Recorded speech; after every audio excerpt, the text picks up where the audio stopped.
and all, welcome to Ramble. It's our first ever opposition preview, and joining us is Talk Norwich City's very own Chris Reeve. Chris, how are you? So good, thank you very much, James. How are you? I'm very good, thank you. Very optimistic after a fantastic season so far. A good January transfer window as well. It's been an interesting one for you as well. The Germans are coming still, aren't they? We love the Germans here at Norwich City. Of course, the manager is German. We just lap the Germans up, and I'm absolutely fine with it because we finally found some form just ahead of the game against arguably one of the best teams in the league. How kind of you to say. It's Stuart Webber, isn't it, that's come in and he's created a sort of Huddersfield light, hasn't he, at Carrow Road? Is that fair to say? Yeah, I think so. The only difference is that with Huddersfield there was no expectation, and I think at Norwich City, as a bigger club, to be honest with you, I think there is a wee bit more expectation, and the fans have been mostly on board with it, but it's been more of a challenge because Norwich City have always been kind of, in the last 7 to 8 seasons, been bouncing in and out of the Premier League. So we've always been fighting for something, whether that's to stay up or whether it's to try and hunt promotion again. And now this season we found it slightly more challenging as fans because we've just been floating around in the middle, which is what you guys have been doing a little bit. Yeah, it's been Norwich has always been a difficult game for Derby. I remember I think it was in the promotion season of 2006-07, I think it was, when Dave Jones, on loan from Man United, popped up with a goal to win 1-0 at Carrow Road. Do you remember that one? Do you remember the one where Syrian Jackson scored in the last minute? No, I don't remember that, but thank you for joining us, Chris. Moving on very quickly. Now, it's been a bit of a stop-start season, hasn't it, for Norwich? Just as they start to look up to build up a bit of a head of steam, 3 or 4 wins on the spot, they go and lose it again. So what do you think the problem has been for Daniel Farke? I think, to be honest with you, we've ripped the whole spine, we've ripped the holes, the heart out of the club. We've changed everything from the chief executive down to the toilet cleaner. Literally most of the players have been replaced. We've got rid of a lot of our old guard as well, and now we've got a lot of young players, a lot of foreign German players. It's taken a lot of time to adapt to the English game, but now we're finding some momentum, we're finding some chemistry. There's a multitude of reasons really why we've been off. I think in general teams have learned how to play against us far too easy. We were meant to kind of be hitting teams straight away and coming at them, which is arguably what Derby County do. But one of the things that Norwich have done is just kept this possession, which is it's very nice playing possession-based football. But if you do nothing with it, it's pointless. Yeah, what do you think has been the biggest challenge for the Bundesliga players coming over to Norfolk, apart from the dodgy accent? Certainly the physicality. Certainly. The Championship is a lot more rough and tumble than the Bundesliga stuff. And let's not forget, our centre-back, Christoph Zimmermann, was actually a German Division 4 player. This isn't just a Prem quality or a top-end Bundesliga player. This is a player that almost gave up football to study to be a teacher. So we've got a lot of players that are really fighting for their career, and it seems to be working for us at the moment. There's been a bit of a problem adapting for Daniel Farke. From the outside watching Norwich, it looks like their football is more suited to sort of Premier League football, where they've got a bit more time on the ball, but the rough and tumble has been a bit difficult for them to cope with in the Championship. Yeah, you would have probably seen us when we played against Chelsea in the Cup, almost beat them, probably should have beaten them, really, really took them to the sword. And the same for Arsenal, we almost knocked Arsenal out. And I think it's a very common thing with Norwich fans to be saying that our team would be better suited to the Premier League, but we've had to adapt to the Championship. The manager has come out and actually said that, to be honest with you, I didn't expect it to be like this. He's had a window now to bring in more players. We've just firmed up Tommy Cradle on a contract extension as well, who's one of the few players that you guys need to look out for at the weekend. Now, I'm going to give you 3 things. Chris Reeve. Yeah. Angus Gunn, Nando's. Talk to me. What's the relationship there? So basically, I've known Angus for a while. He went to my school, and I made a really stupid bet with him at the start of the season. I was like, well, actually, to be honest with you, when he first came, I didn't think he'd be starting, to be honest. And I was so happy to be starting. Sorry, what was that, James? Did you think Michael McGovern would get the call? Definitely not. I just didn't think we'd sell Ruddy, to be honest. Yeah. But we did. And So I made a bet with Angus that if every time he keeps a clean sheet, I will provide him with a tasty Nando's. A tasty and Nando's. So far, so good in terms of the fact that he's kept, I think it's now 11 or 12 clean sheets in the league, which is very decent, up there with your goalkeeper, of course. But yeah, Angus has been probably one of the most important parts of our squad, and you'll see it at Derby at the weekend. Ooh. He does not get beat easy, that's for sure. Okay, so one of those clean sheets came on Saturday, of course, with a 1-0 win over Middlesbrough. A good win, but certainly helped by the dismissal of Rudiger Stead just before half-time. But what sort of performance did the boys put in? Middlesbrough surprised me, really. I think they've got one of the best teams in the league and really struggled. To be honest, looking at Middlesbrough's side and looking at Derby's side, the difference is that Derby worked together much better as a team. And I look at Derby's team, and apart from perhaps Vidra, I don't really look at a single player and go, wow, stand out. Mm-hmm. Whereas you look at Middlesbrough and you look at Assombalonga, who they had on their bench. They started Bamford against Norwich. They've got really good, top-end players that you'd expect to be damaging us, and they just didn't at the weekend. They were off, but Norwich were on. We did play some football. Defending for us at the moment isn't an issue, and I do think it will be a very, very tight game at Derby at the weekend. But, for me, we played some decent stuff. We kind of defended well. We don't have much attacking now influence at the moment. We're struggling up top. We've got Nelson Oliveira, who I believe you guys might have been in for as well at one point.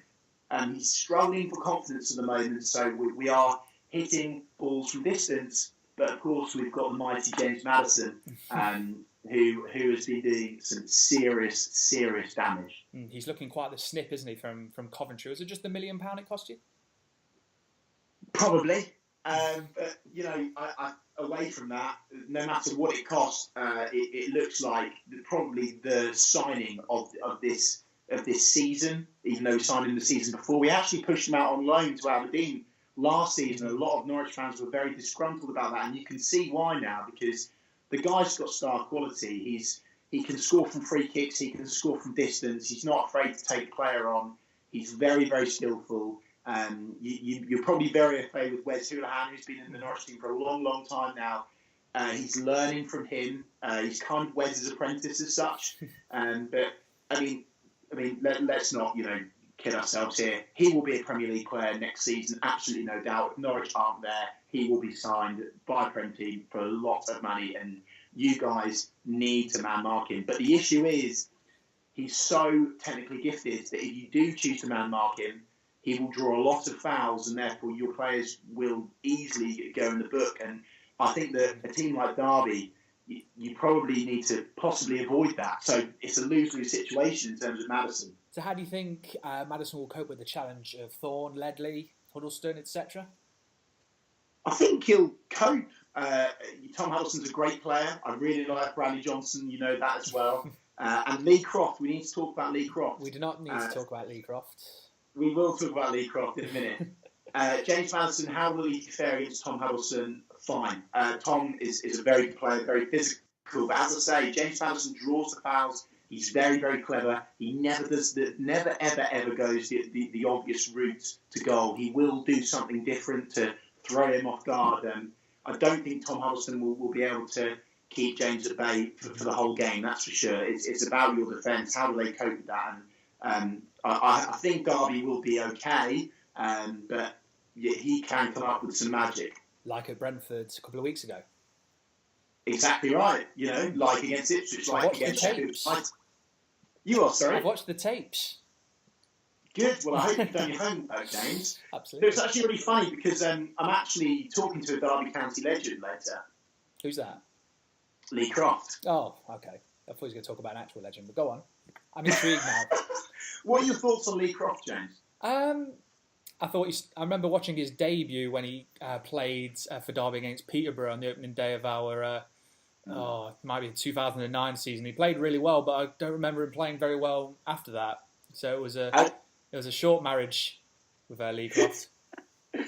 Well, there you go. Lee Croft had a decent wee spell at Norwich, actually, so I was quite surprised to see him not kick on at Derby. But anyway, we'll talk about Bradley Johnson though. Are you happy with Bradley Johnson now? I'm slowly but surely coming around to Bradley Johnson. He started like a house on fire when he signed from you guys for about £6 million, I think it was, 2 or 3 years ago. I remember a goal at the back post, a header against Wolves, and everyone thought we got a real player here. But then he had a bit of a crisis of confidence for Derby. Couldn't string a good performance together, but he's being placed in a position where he can thrive under Gary Rowett, just on the left of the three behind the striker and David Nugent. Yeah. So he can be physical, and then he can also get on the end of things. So he's performing pretty well. And you touched on Bradley Johnson there, and of course Tom Huddleston, Joe Ledley, etc. But what's been your perception of the Derby County side as a whole so far this season? I think Derby could go up. For me, Wolves, number one, they're definitely going to go up. They have to, which annoys me because they've got John Ruddy and Ryan Bennett playing for them, and of course, ex-Norwich players who definitely aren't good enough for the Premier League, that's for sure. But for me, Derby, the perception has been nothing but excellence. I think they came to Carrow Road with a great game plan. They stuck to it. They were super, super organised. And apart from Wolves, the only team that I've looked at and gone, good side, one of them was Derby. I think that that your fans came in numbers. They were one of the noisiest bunch of fans at Carrow Road, which I enjoyed. I mean, I like Derby. I think they're a proper football club. I really do think you are a proper football club. In terms of the team, as I say, just organised. I think your tempo is good, but I also think there's an air of patience, and there's almost like a lot of trust with your defence. I can't believe Richard Blooming Keogh is still playing for you, by the way. Brilliant. He's just signed a new contract, so you'll probably see out his career with us. It'll be 8 or 9 years as well. Good service. I mean, look, fair play. It stuns me that he's still playing for you guys. I think you guys are much better at that. But look, I will say one thing. Although I'm very complimentary of Derby, during this video, I will say it's been coming. How have Derby County not been promoted season after season? I see Derby sign really good quality players, but they don't go up. Derby must go up this season. And to be honest with you, if any team goes up in the automatic spots, I hope it is Derby, because you play some good football.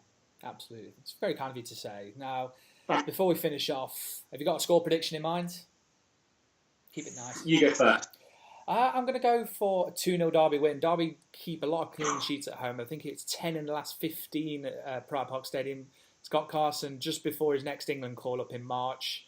High on confidence, high on form. I think he's going to do the business again. Vidra, and I think Tom Lawrence is due a goal as well. Former Ipswich man. A week before your local derby. 2-0. Tom Lawrence will not score against Norwich, that's for sure. Easily kept at bay by much less defenders last season for Norwich City. Look, I think it'll be tough for Norwich. I certainly don't think we'll win. I think, if you offered me a draw right now, James, I would 100% take it. But I'm going to be ballsy, and I think we could possibly shock you guys. Possibly.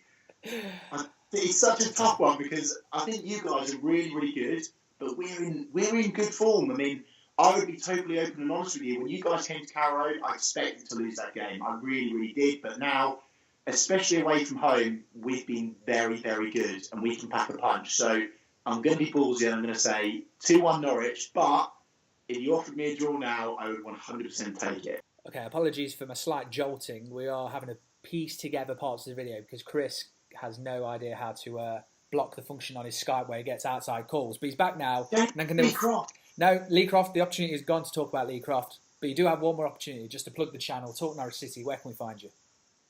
We're on Twitter at Talk Norwich City. If any of you Derby fans fancy grilling us after another defeat against you guys, at Talk Norwich City on Twitter. We're on YouTube, we're on Facebook, we're on Instagram. I'm at Chris Reeve if you fancy hurling some personal abuse at me as well. But no, just a massive thanks to you, James. Thanks for having me on. Obviously, as a new fan channel, I hope all of the Derby fans can follow at the Ramble.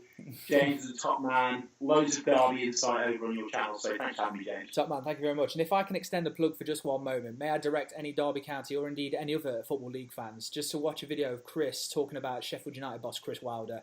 Him and Chris Wilder are not going to be on each other's Christmas card lists. But Chris, thank you very much for joining us on the Ball City from next Saturday onwards, because I know you've got Ipswich coming up in a couple of weeks' time. So all the best to you. And thank you for joining us, everyone.